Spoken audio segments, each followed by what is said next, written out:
Hello, and welcome to this week's installment of Famous Dead People. I'm Dr. Man Woodeye. Today, we'll meet Henry Ford, pioneer, auto engineer, and great American. Also, anti-Semite, which wasn't as cool. So, before we can really get to know the man, let's meet the man. Shall we? Henry Ford was born on July 30th, 1863, on a farm in Greenfield Township near Detroit, Michigan. His father was born in Ireland. His mother was of Belgian immigrancy. At the age of 15, Ford was given a pocket watch by his father. They discovered that he was constantly dismantling and reassembling the timepiece and others around the house, which let them know that he was interested in engineering and how things worked. In 1879, Ford left home to work as an apprentice machinist in the city of Detroit. He worked for the Detroit Dry Dock Company, and in 1882, he returned to Dearborn to work for the family farm, where they had learned he had become very adept at operating the Westinghouse portable steam engine. Wow, some great information there. Hello, Mr. Doctor. How are you? Hey, Timmy Billy.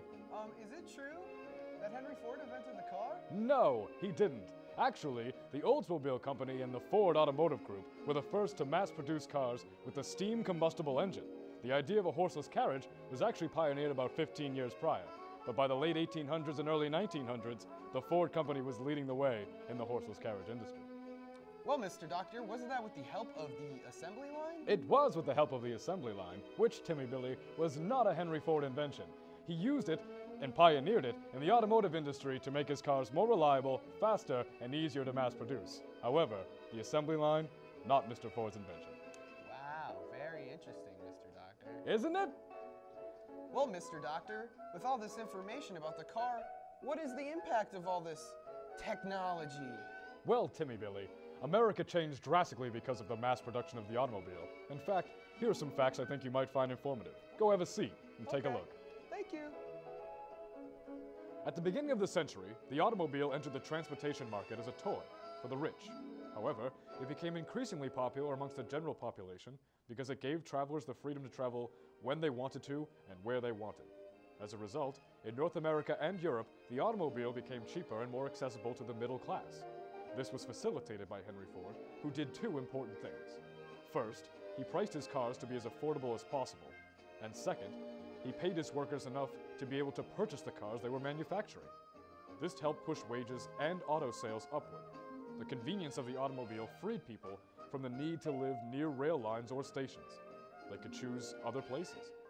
Many states in the U.S. established motor fuel taxes that were used to only build and maintain highways, helping the auto system become self-supporting. A historian has said that Henry Ford freed common people from the limitations of their geography. The automobile created mobility on a scale never known before, and the total effect on living habits and social customs is endless. In the days of horse-drawn transportation, the practical limit of wagon travel was 10 to 15 miles. So that meant any community or individual farm from more than 15 miles away, on a railroad or navigable waterway, was isolated from the mainstream of economic and social life. Motor vehicles and paved roads have narrowed the gap between rural and urban life.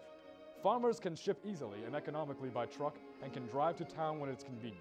In addition, such institutions as regional schools and hospitals are now accessible by bus and car. Now, although all that information about Henry Ford might make him sound like a great man, we'd be amiss not to mention the fact that he had openly anti-Semitic remarks, which are not okay, ever.